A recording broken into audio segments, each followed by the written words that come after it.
صباح الخير عليكم.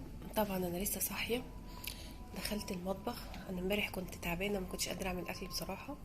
طلبت من جوزي يعمل لنا اكل كده، اكل سريعه. دخل المطبخ انا كنت منضفاه. دخل المطبخ عشان يعمل شويه مكرونه. طبعا عمل ايه؟ طبعا بصوا المطبخ عامل ازاي، بصوا الدنيا بايظه ازاي. بصوا المطبخ، انا كنت سايباه امبارح بيلمع. كل الادوات دي علشان خاطر بس يعمل المكرونه.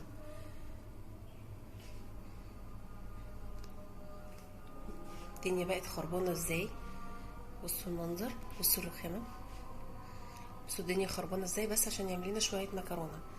طبعا انا دلوقتي مش قادره اعمل حاجه خالص، عايزه بس افوق الاول، اشرب لي كوبايه شاي بلبن كده مع بقسماطه. بصوا الشوربه حتى بايته على البوتاجاز، والدنيا خربانه خالص. المواعين كم مصفى بيستخدمها، كم حله، كم طبق. ادي المنظر. هشرب كوبايه الشاي باللبن كده ونبدا سوا مع بعض كده الروتين بتاعنا النهارده.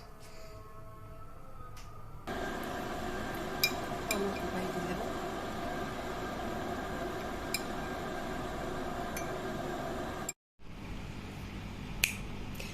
طبعا ده بعد ما روقت المكان.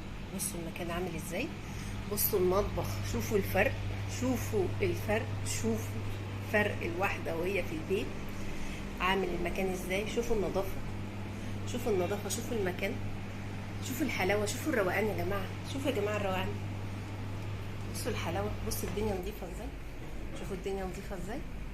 لا ويجي واحد في الرجالة في الاخر ويقول لك ايه، اختياراتي مدكدة عليا حياتي. انا من هنا بوجه رسالة لجوزي، لما انا اقول لك انا جعانة وعايزة اكل، حاول تكتم نفسي بالمخدة. وشكرا لكم جدا.